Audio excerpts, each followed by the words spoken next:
Ooh, win more competitive games with this tip. Here's a tip for anyone that plays Open Queue Quick Play or Open Queue Competitive. Don't. That's my tip to you. Don't. So after you select your hero, Well, that's not a tank. you're going to open up the scoreboard or your tab. And from here you can see your enemy's roles as well as your own team's roles. So as you can see in this example, the other team has 3 DPS, so we're going to want to build our team comp around that. So this is definitely useful. You want to see why that isn't useful? And I'll explain why. Number one, that right there probably proves it. Because it doesn't look like it's very useful for you. Being the absolute bottom rank of the entire ladder probably tells me this is not a good tip. Number two, Open Queue actually shouldn't even be a competitive game mode. Because Overwatch has now evolved to the point where tanks are gigabuffed because it's supposed to be a solo tank role. The reason why it shouldn't be a game mode is because Overwatch 1, we figured out, pre-roll queue, that there was a certain meta that was very strong. It was called GOATs, in which people would stack heals, AoEs, so Brig, Lucio, originally Moira, then it eventually evolved into Zen, and 3 tanks. And so what you do is you would stack tanks for beef, and you would stack supports for healing, and you would just never die. You'd play on your ultimates, and you'd sit there. And there were GOATs fights that went on for like 3+ minutes, and nobody died. Genuinely. So when you play Open Queue, actually good Open Queue players will do this. They will pick 3 tanks, or even 4 tanks. Most likely 3, though. You pick 3 tanks, and then you pick a Lucio, and then either Kiriko, Moira, or Bap, and you just run at the enemy team. And that's it. They can't kill you. You have 3 super-powered tanks, typically Rein, Zarya, D.Va, and you just literally can't die. Think about that. Think about how it is. Zarya having the double bubble, D.Va having the 3 or 4 second defense matrix, and Rein having the gigabuffed health. Dude, you're not killing them. Like, why are you even touching the DPS category? Don't even touch it. Don't even play it. There's no point. DPS was outdated in Overwatch 1, which is why we had roll queue to fix the game. So, one, don't play Open Queue, because you're not going to learn anything. It is a game mode that should actually no longer exist. Outside of casual, you know, for funsies. It shouldn't be a competitive game mode. And 2, probably don't tell people tips if you're bronze 5. That's just kind of logical. Anyways. Roadhog is consistently one of the most overtuned heroes in the game. No, he isn't. He's not even top 5 tanks right now. He's literally a perfectly fine tank. His whole thing is if you're out of bounds, if you're like doing something insanely stupid, he will kill you. You know how to fix that? His best counter? Ana. Ana will sleep him. Cleanse. Anti him. Literally everything Hog Cleanse can do is gone.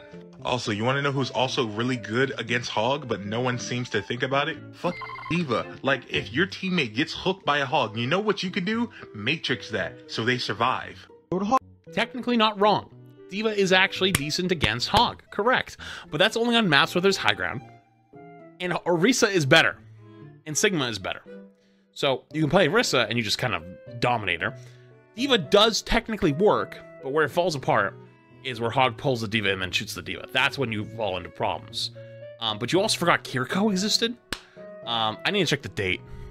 11/16. So that was like when the Zarya nerfs happened. So Hog was actually exceptionally good at that point. So yeah, this is just terrible. This is just a bad take. All right, let's see the comments. Orisa hard counters Roadhog. Agreed. But the reason, okay, so here's why Orisa is good against Hog, but not actually. So Orisa can shut down Hog completely, right? Orisa's job then becomes to shut down Hog completely. Take them out of the game. But you can't do anything else. You can only shut down the Hog. So if your DPS are worse than their DPS, you lose. If their Hog is running over your team and you shut the Hog down, your chances of winning just went up significantly. But why people play Hog is because if they can, 1, beat that Orisa and actually still get value, or 2, versus another Hog, they actually get high value by getting the hooks and the kills on the DPS that are popping off, or the supports that get too close. They can end up getting a ton of value. So your 2 choices are play Hog, gets tons of value, or play anti-Hog, and your whole point and your whole existence is to stop the Hog from getting value. Because that's kind of, you know what I mean? Like, that's not good. So That's why Hog is not good for the game. Sigma can destroy Roadhog in my experience. Sigma's actually good against Roadhog, but however, though, the reason why Roadhog is better is because the shield is the one thing that Hog actually is countered by. But you can poke out Sig pretty easily and force his shield, break his shield, hook him in, and he's dead. He's toast. Bro said not even top 5 tank. Actually not wrong. I actually agree with Skull Emoji user for once. All the bronze players in the comments got me laughing. Roadhog mains trying to defend their man because they have one counter.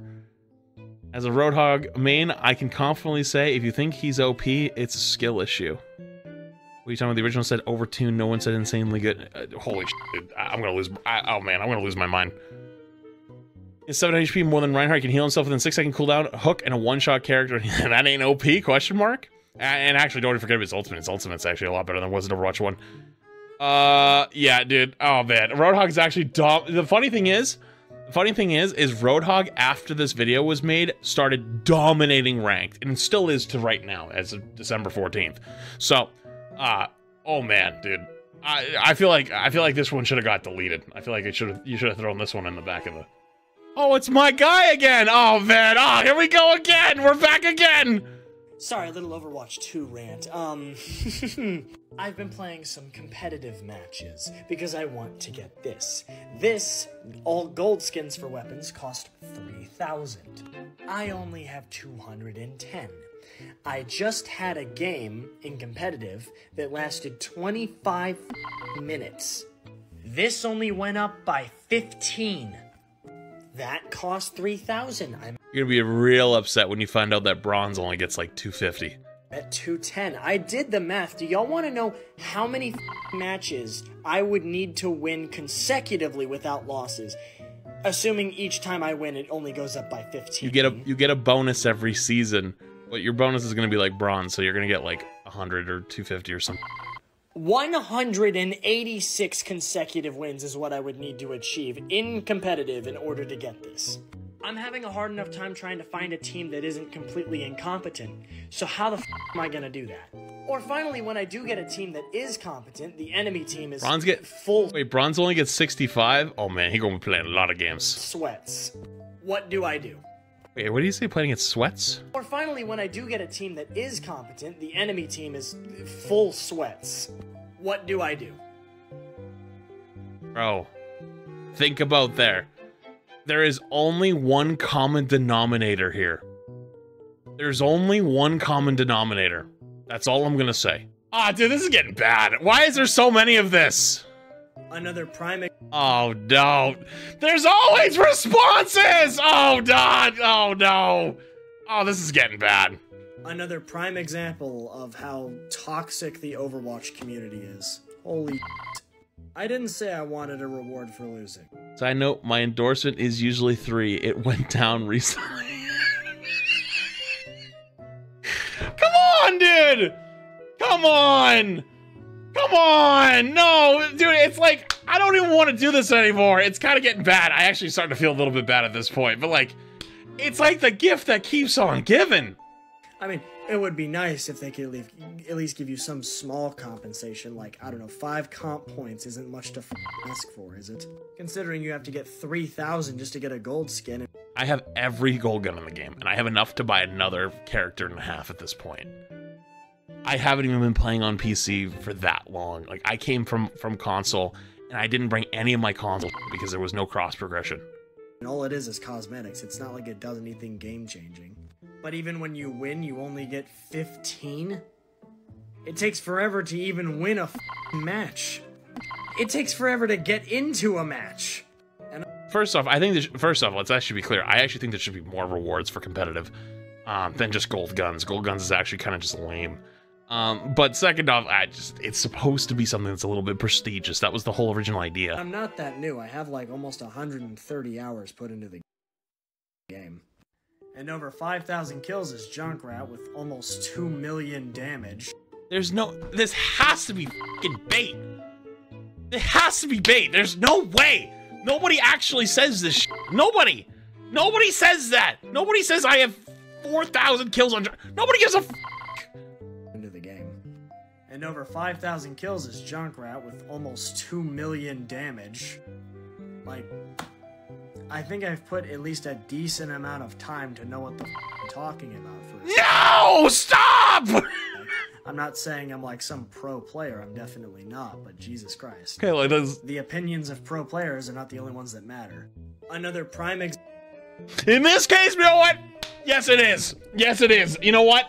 I'm done. At this point, yes, it is. That's it. I'm done. I'm done. I've snapped. That's it. My opinion is the only one that's going to matter anymore if we're having a conversation about any of this shit. If this is an A-B conversation, the B has now been cut off. It's only the A. The B has been shut down. All right, next. Uh-oh. How's it going, guys? Unfortunately, Blizzard has dropped the ball, and they buffed Sojourn. Let me show what I'm talking about. First of all, she can still do this. After 5 shots, 1, 2, 3, 4, 5, she can one-shot. How fast is that really? Well, it looks like this. This is not the best way to show it. It gets worse. That's 3 shots. 1, 2, 3, boom. Right? And now, no need for any extra charging up.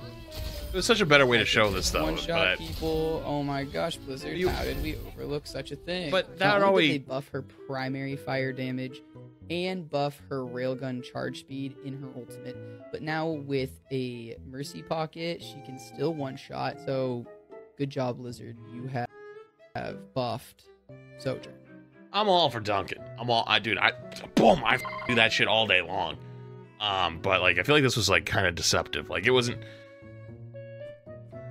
wasn't like reasons behind why it's buffed. It was like, oh, I threw a mercy next to me and then popped my ult and one shot people. It's like, oh, you did that beforehand actually. So like, okay, we're gonna just move on. If you're finding ranked to be harder than it was last season, this could be why. Due to how the season started, higher tier players are ending up in lower tier lobbies. This is because anyone who didn't finish their placement games at their current rank, those games still got counted and could have potentially deranked you at the beginning of season. But that was like very small, minute differences. So like they went from like Masters 1 to Masters 2, or like, you know, GM 5 to GM Masters 1. It wasn't like that big of a difference. 2.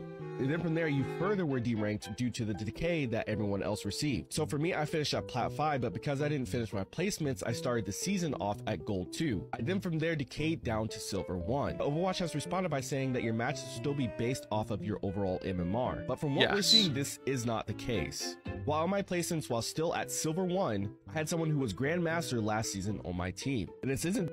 But check their roles though. It could have been they could have been GM at one role, and then they were like Diamond on another role or Plat on another role, and then like you're within the matchmaking range. That they peaked at Grandmaster, they finished at Grandmaster, which is how they got this title.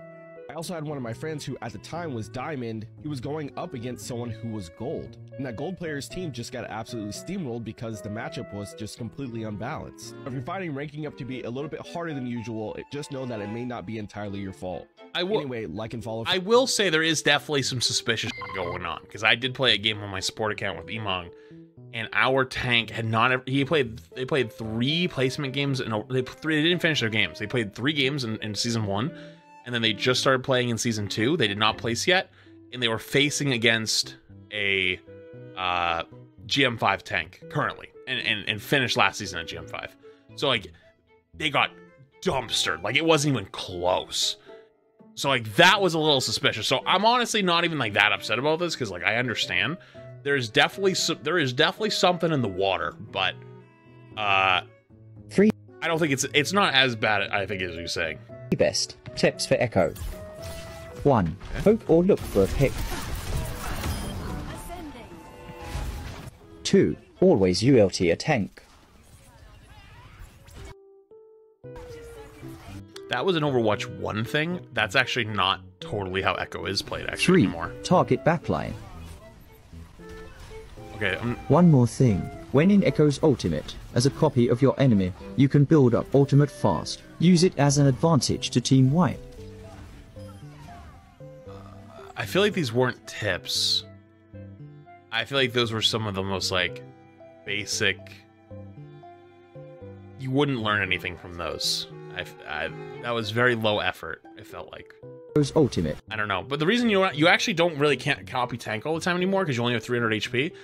So a lot of times you'll end up just blowing up. You do want to do the tank though If especially if they have mobility. Like, mobility tanks are extremely powerful. Otherwise, actually, like, DPS like Sojourn are sometimes better to actually to copy right now. And that's not me talking, that's like I heard like Sam talking about that. Sam was like, you know, like top 10 last season on Echo. So, okay, next. I use this strategy in Overwatch to receive Grandmasters, and you can do this in Overwatch 1 and 2. It works perfectly as any of the DPS. So in King's Row, go to the top right, and sometimes you'll find a straggler on the right side or a Mei trying to wall Nobody plays there in GM. off people. Great to take out one target earlier on. Right over here, we take out this Zen. This could be someone that's maybe a Widow, or any Ana would be maybe lingering GM Zens wouldn't sit in that hallway so far that you in can that get one spot. shot. We take them out. There's a health pack that you can grab if you took any damage. And You wouldn't play this hallway either. You'd go straight to high ground. then we drop to the bottom over here, and Why would their Ana be playing the backside of the booth? You'd be playing the backside of the point so you can fall back through the choke or fall back into hotel. Nobody would play in here. Never. That's not. I've never seen a GM player play in there ever. this could be someone that's I've been GM for like, how long has it been? 4 years? maybe a Widow, or any Ana would be maybe 5? lingering in that spot. We take them out. There's a health pack that you can grab if you took any damage. And then we drop to the bottom over here, and any players that are going to turn around, it's just going to cost them game. We already eliminated 3. 4 is Reinhardt, and in Overwatch 2, 4 out of the 5 is basically enough to win the game on our own. But like and follow if you guys want to see more fast and easy Overwatch tips to rank up. I'm not saying he's lying. That is very suspicious. I'm fine with giving people tips. Like the tip here, if it was me giving a tip, the tip I would give is to off angle, look for flanks, and especially control high ground. So for example, going to the right here is good, going good. Then taking top here, you can rocket jump across, hold this high ground, go down this hallway. Hold high ground puts a lot of pressure on the enemy team. Those are good tips. But that's not what this tip is. It's like not framed correctly. And I don't even think it was the intention of the tips. I feel like I'm giving them benefit of the doubt. So I'm like inclined to not say they're GM. I don't know. I could be totally wrong, but like maybe they're just not very good with like that kind of like framing. Because like providing insight and tips and coaching people on things is a very actually difficult task. Like it's not only having the knowledge, but being able to convey the knowledge in a way that can be understood. Ron, Ramacho's not that good. He's not that good. Yeah, you can come up. It's fine. Everything's cool. Yeah, come back up. Come back up. But it is another tank you gotta worry about. Wait, hang on. I gotta find this guy's first one. This guy's first one was funny as shit. I saw it. Chat, you gotta see this. This was the original one. This was the OG one. This is the one that was before the one we just watched. Yo, Macho look like he gonna be crazy, man. Hey, is that Reinhardt? Hello. You about to be done. Yeah, man, look, you gotta see this, man. Shockwave from this punch deals piercing damage that goes through shields and can hit multiple enemies in. Yo, Macho look like he gonna be crazy. And this is the part 2. This is part 2. This part 2 is fucking awesome. Alright, I think that was our last ones. Yeah, it was. Alright, that was awesome. Alright, chat, if you don't know the deal, there's a thing in my Discord for TikToks to watch. Basically all these TikToks are sent in from you guys, and then they're curated by mods to make sure they're good and safe to watch, and then we watch them on stream. So it's content completely supplied by chat. So if you want more of it, you know how to get it.